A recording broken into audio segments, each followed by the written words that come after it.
Welcome to the Chill Zone. Help us celebrate you. On the Chill Zone.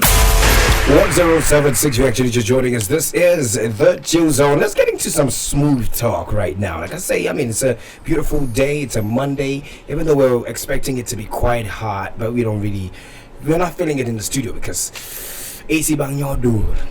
You know what's up. We're joined this afternoon by an amazing lady. Now, she is currently working on changing the face of so much in Gambia in terms of women's health care. Not just real health care, but pretty much emphasizing on a current finding, a condition that women go through, not just in Gambia, but pretty much around the world. Because when I saw the figures, it actually shocked me. And she also has the name. She has the name that everyone has, which is Fatou, right here joining us this afternoon.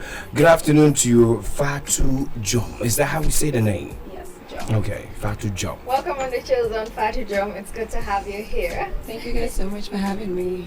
Man, girl, it's okay. You are having us this afternoon. This is the Chill Zone, and you are currently currently the director of a very important campaign geared to create awareness for women. This condition is called endometriosis. Okay, endometriosis. Wait. Let me say this again. This is one condition that has everyone's baffled when it comes to the name. So it's called endometriosis, right? Yes. Okay, endometriosis.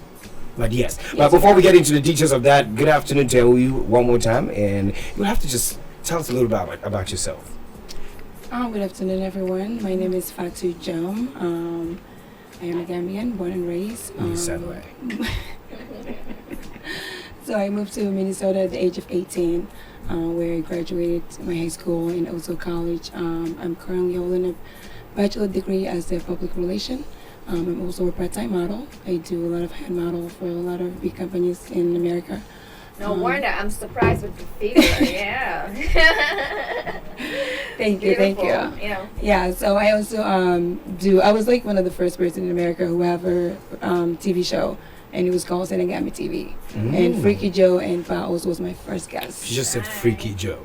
That's his name. Trust me, no, it's not. Like What's his he name? will literally sue me today if he heard me call him He's Freaky. now a father. Freaky You're Joe. right. So He's he now a wants to father. change And his Yeah, so he's Husband. not Sing Ate, because I get Sing Freaky Ate. Joe. He's like, no. I think he kind of found out in the dictionary what freaky meant.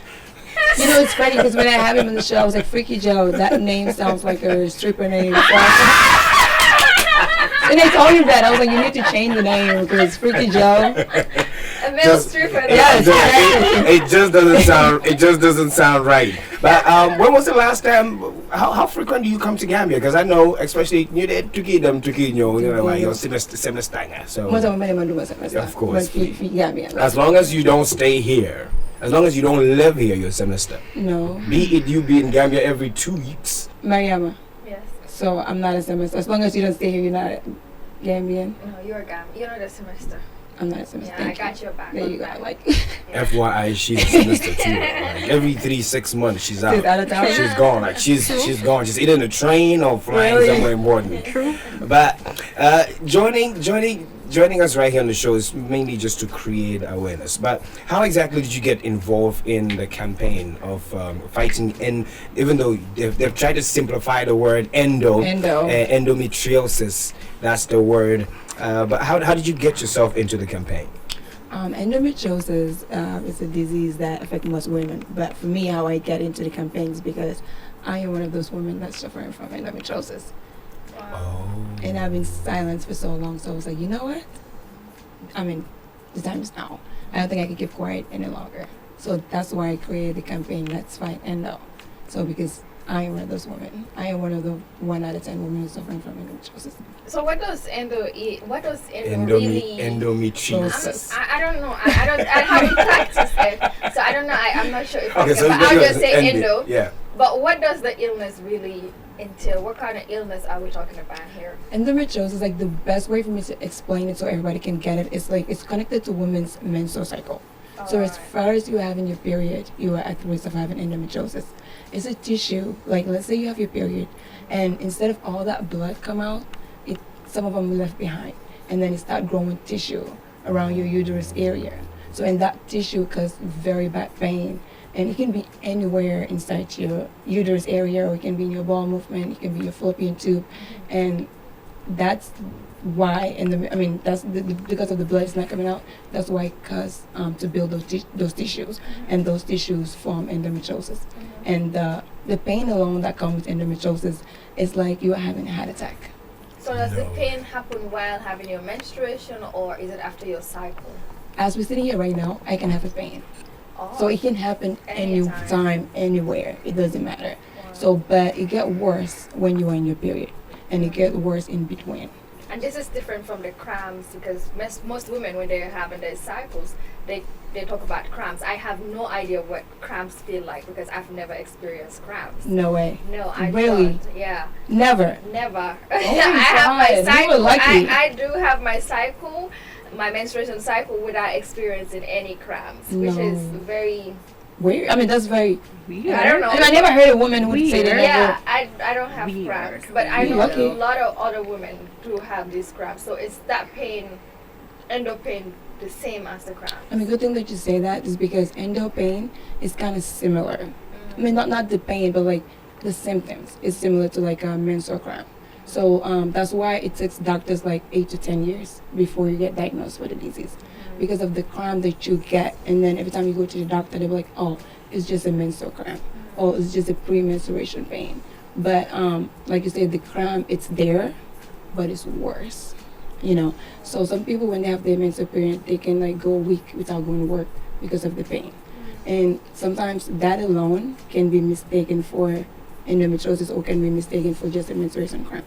So that's why it's difficult for the doctor to diagnose a woman. Like for me personally, I used to have like a really, really bad cramp, like horrible bad cramp. So I was always going to the doctor, in and out all the time, going to the emergency room. So finally my doctor was like, you know what, you've been here for like 2, 3 years, 4 years, still can't figure out nothing.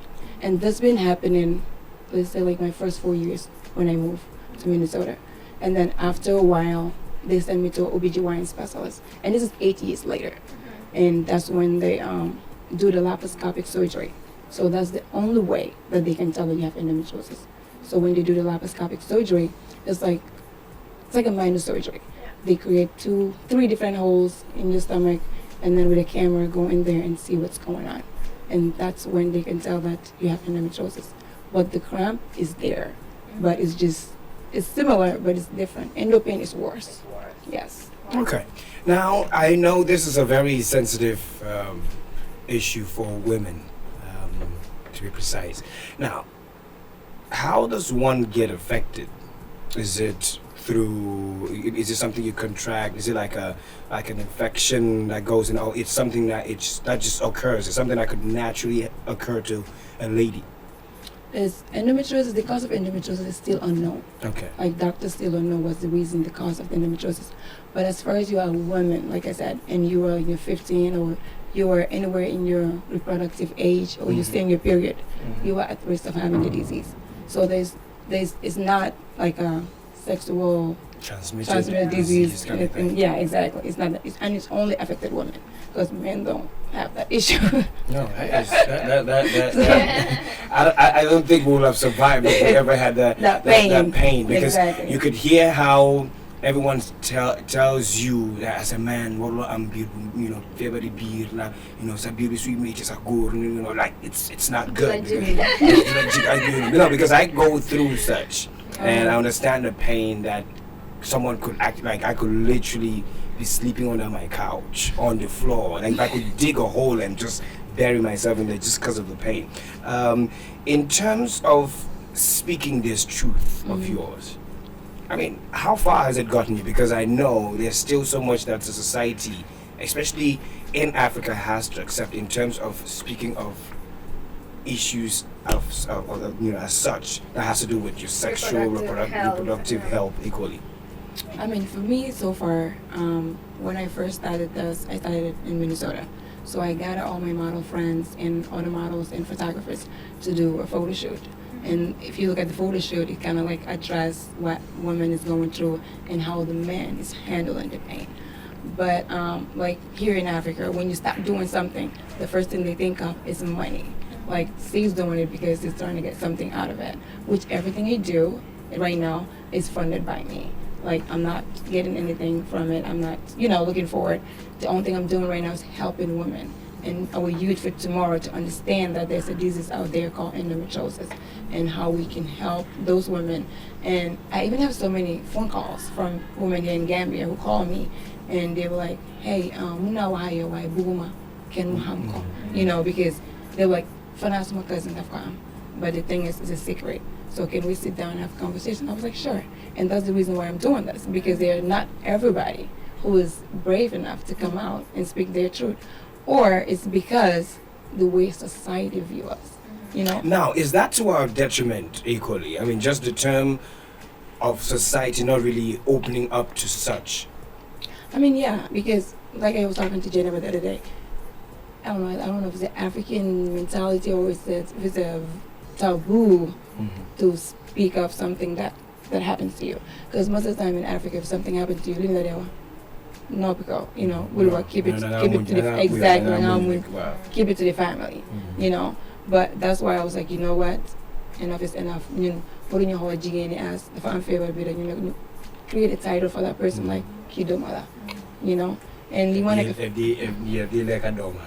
There you go. And it's funny you say that. It's actually true. No, it's funny you say that because there's a cartoon that says that. It was like, your wife is out here crying all the time about pain. She's not the only woman who's going through a menstrual cycle. Yeah. And maybe she's eating her baby inside. And so like, mama, it's not that. It's endometriosis. It's a pain that she's going through. And, So this is one of the reasons why women are very silent about everything they're battling with when it comes to reproductive health or their body entirely. And you're going to be receiving similar phone calls from a lot of women. I mean, I have been a peer health educator. I have campaigned on similar issues, even worse, HIV and AIDS, cancer.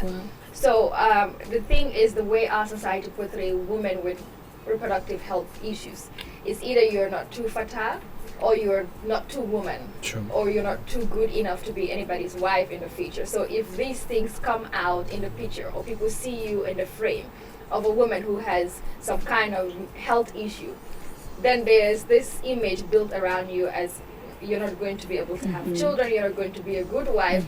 If you are married off to any family, if any illness or any bad luck comes, then they will say you have brought that bad luck. Because I could feel about it, you're the one who just came with what kind of illness nobody knows about. So I think what you're doing is a great move, creating awareness and doing this campaign for people to be aware of. So far, what have you found out in the figures with Gambia? Is this illness known from our Ministry of Health or within our hospitals? Because most of these illnesses get to be realized in the Gambia when it's already very late, or when already it has taken so many lives. Before they will realize it, already it's too late.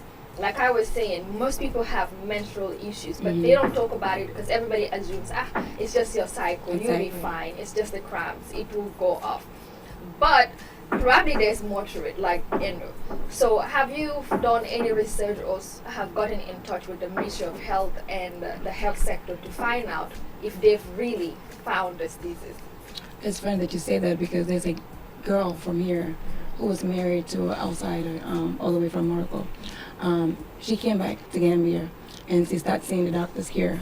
And one of the doctors was like, Yen mom, they gonna Google Raylan, And it's funny because the girl is going through endometriosis, but the doctor doesn't want to help because he doesn't believe in the disease, or he doesn't believe that disease exists, So that's the thing that you say that, because there's only one doctor here that I know. Like, I haven't met him, but I'm planning to see him tomorrow. So he's the only one that know about endometriosis. So most people in Gambia here, whether it's the doctors or the Ministry of Health, they have no clue. So recently I'm planning a visit to meet with the First Lady and also the Ministry of Health to talk about it and also educate them about the disease. Because like you said, most of the time we don't take action until it's too late. And endometriosis is something that if you don't find out now, the more it stays, the more it grows, the more damage it does to your body. And it's funny that you say about, fertility issue and having a baby.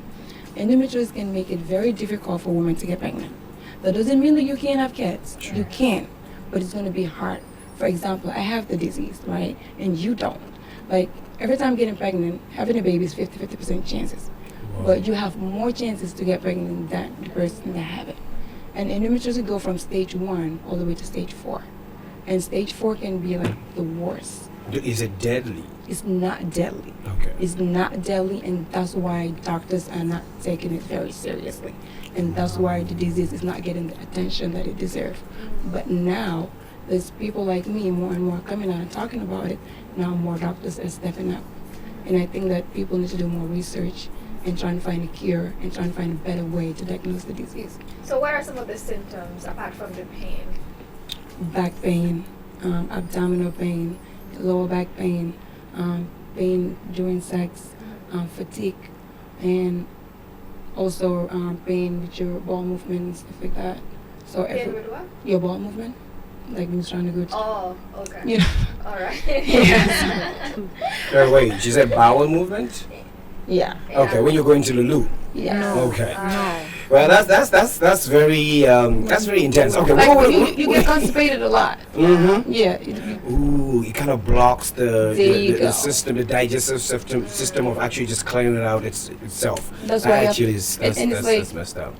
at time goes, your organs stick together like glue. You understand what I'm saying? And that alone, your system is not gonna function as it's supposed to be, like normally. Okay. So that's why most women get constipated, and then you get that horrible pain. Like you're saying, like you can lay on your floor screaming. Yeah. For me, oh my God, I wish you can see it. Like when the pain attacks, I can't do nothing but scream. And I don't take any pain meds. The only thing I use is there's a heating pad that you plug in. Oh. So I plug those heating pads, put it in my stomach and in my back, and that helps. Sometimes it can go on for 2-3 days. Sometimes it can last for like 30 minutes. But does the surgery help to relieve or to cure the illness, the disease rather? There's no cure. So There's- even after the after the surgery, surgery, there's no nothing? cure. There's still I have- no cure. So that I have means you're two- still battling with this. with I have the 2 pain. surgery. Wow. My first surgery was in 2011, and my last surgery was just this last May before I came. So what the surgery does is that they go in, clean everything. They will cut it and burn it down, whatever they can, and separate the organs that stick together, and that's what they can do for you. And then after a while, I mean, you're a woman, you're still seeing your period, Yeah. so it can grow back. So the only thing that helps, I met one of my professors have about 6 miscarriage, plus it's like 40 going to 50s. So they have 6 miscarriages, and one of my coworkers have 3 kids, and they have endometriosis. And after they have a kid, they decided to take everything out, so they don't have to deal with having a baby or anything, you know. And I know one of the ladies says that she have her endometriosis grow all the way to her lungs. Like I never even know that until she told me that she have to go to a specialist to do a surgery to remove the endo.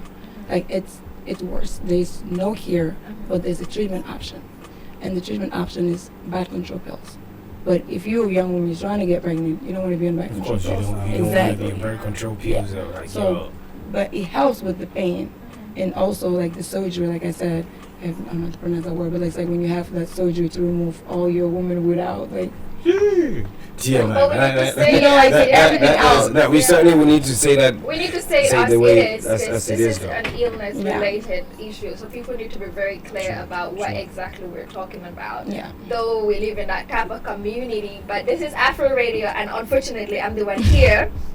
You're with Danny, so you know. No, I'm we just want it on as this. it I'm on is. this as well. I'm on this as well. Because the I'm more we listening are to it. clear, the better it will help to create True. awareness True. and people to understand exactly what it is.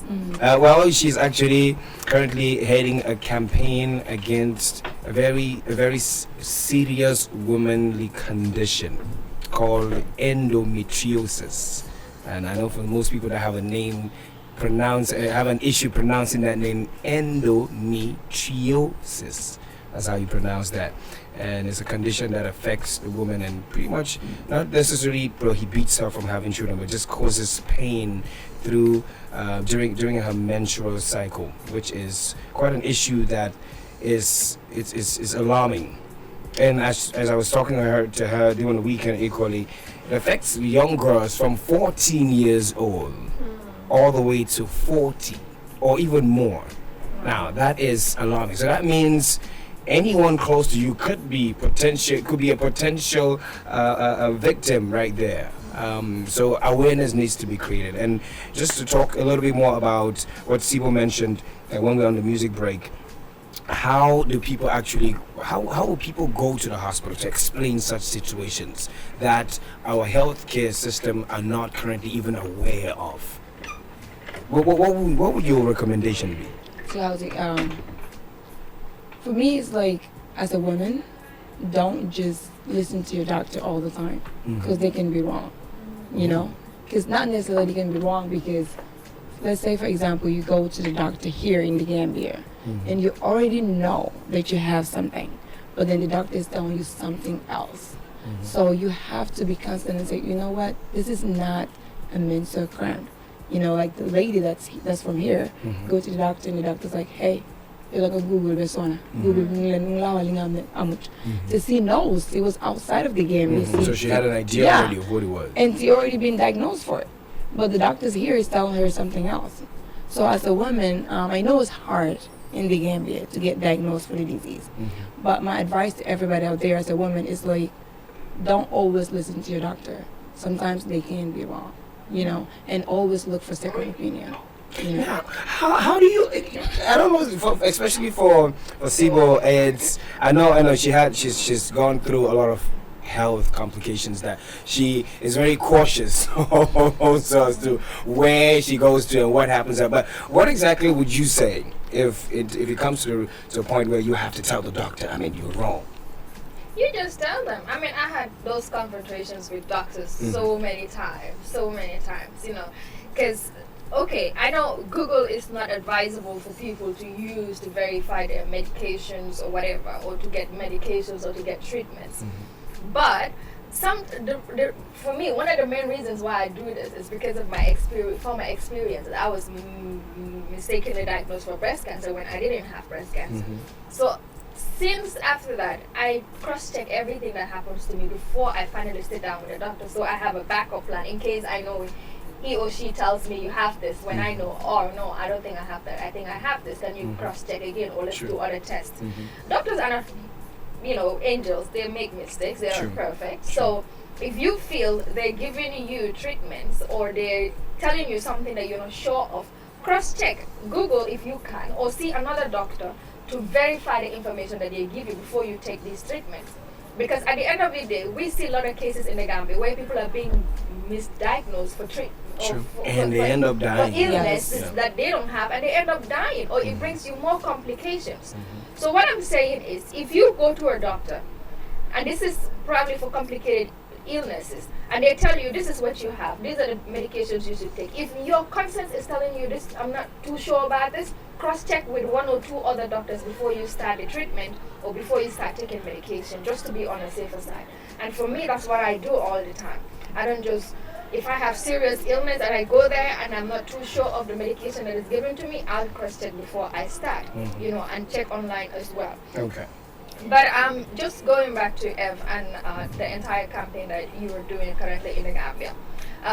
So far, how far have you gone with the campaigns, and do you think you're reaching your target? Are people really responsive?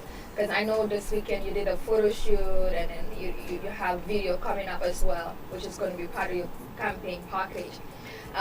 But so far, what has the response been like from women? Oh my God, the response has been phenomenal.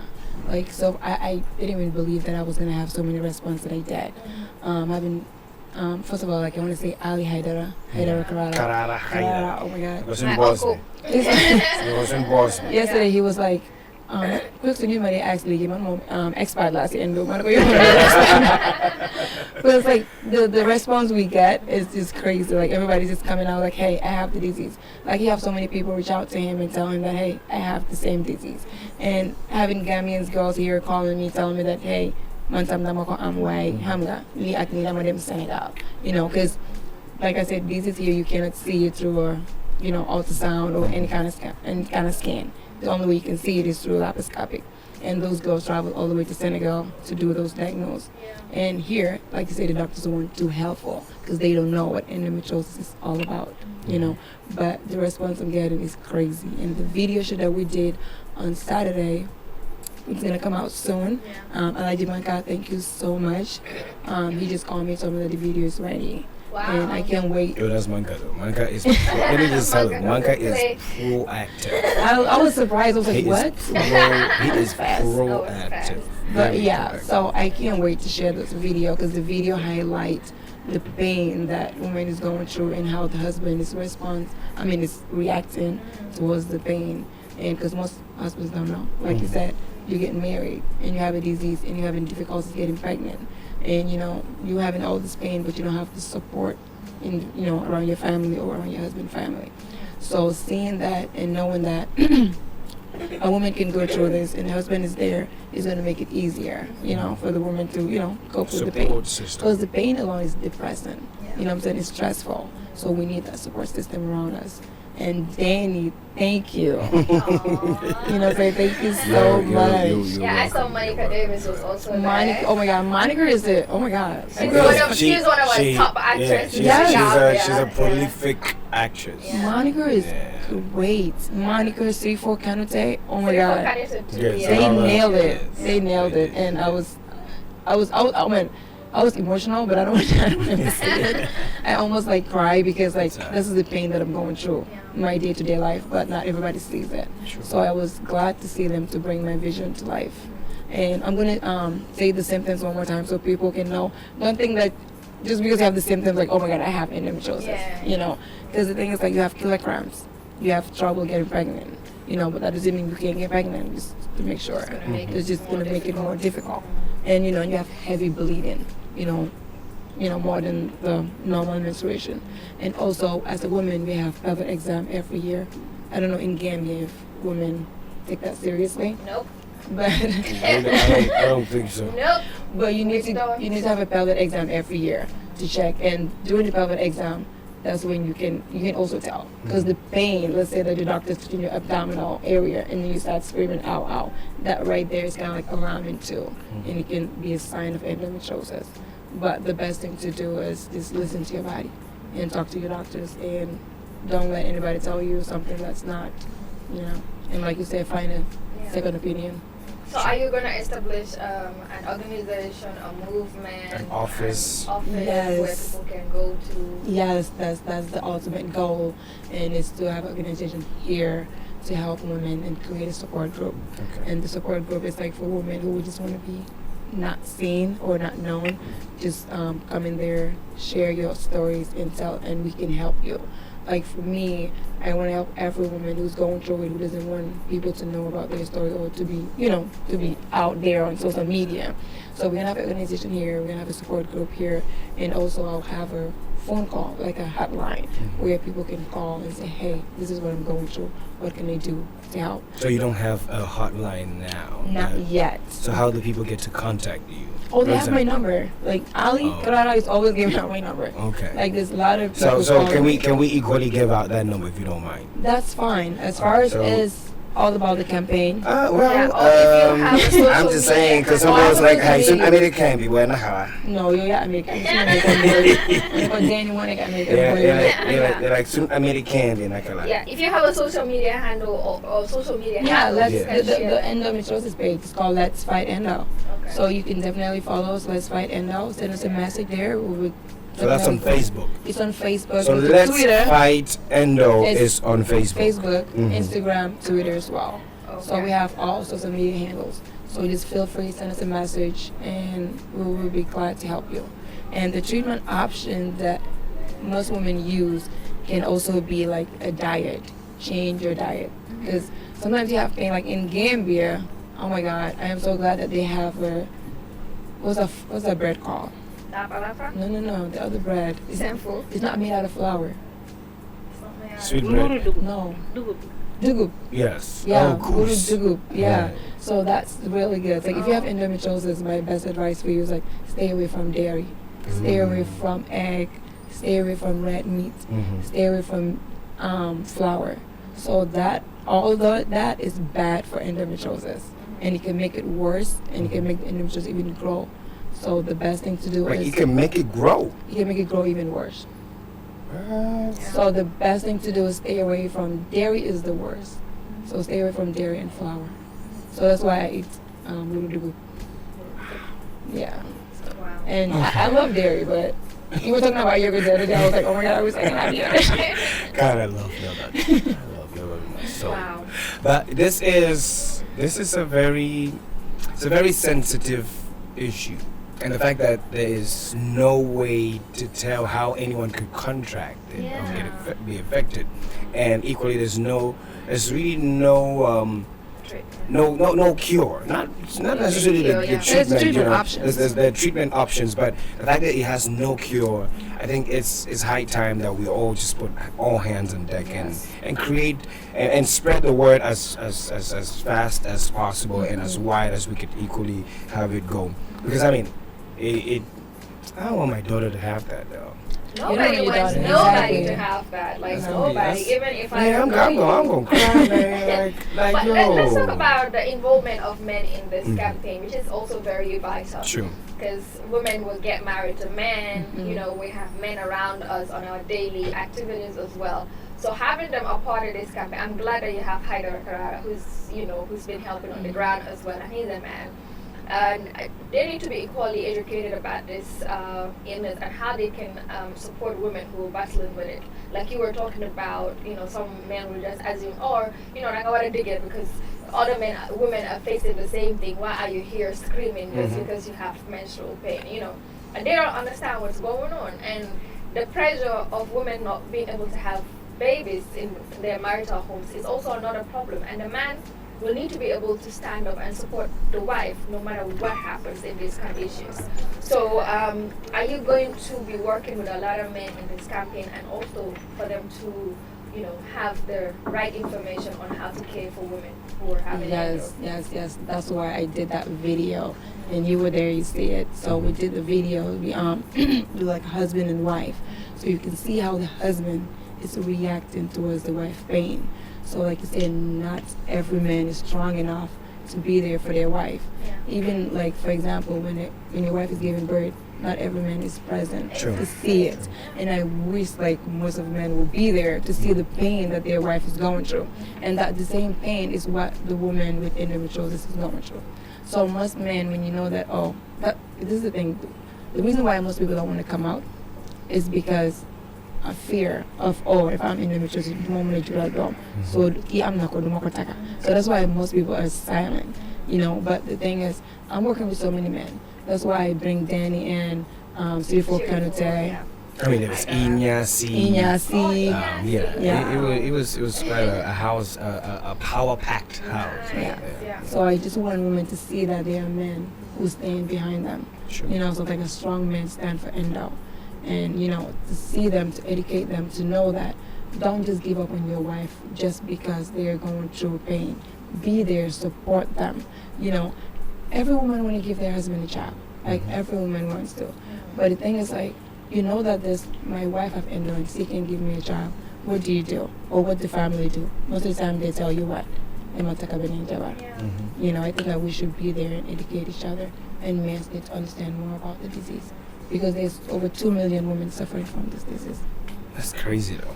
Wow, well, thank you so much, Fatou Jome. It was great having you on the show to share this vital information with us. So I'll go home and cry.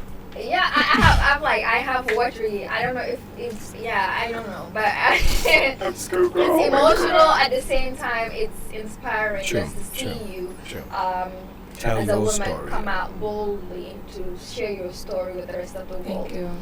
Despite the country that we live in that is full of stigma, that is full of segregation, and that are full of pointing fingers at women who are struggling with, illnesses that they probably don't understand or don't know about. So you, despite all that situation, decided to come out here and spread the word and also educate other women who probably could be dealing with the same issue. It's just amazing. We will give you all the support that you need on our various platforms. I'm right here, though. I'm right here. And we hope more people will come out also to reach out to you to talk let's come out and talk. Let's come out and talk, you know. And it necessarily doesn't have to be on social media. I'm sure Fatou is available to say one-on-one and communicate or talk with you guys. So thank you so much for being here on the Chill Zone. It was great having you. Thank you guys so much for having me. And I just want to say one thing. The color of the disease is yellow, and you have nothing to do with UDP or anything. So to Why fight. yellow? Why That's yellow? right. Yellow is the color of endo. Just like how cancer is Yeah. pink. So yellow is endo. That's why I say think yellow, think endo. Thank you. Endo. All right. Thank you so much. Thank you. Thank you. Welcome to the Chill Zone. Help us celebrate you.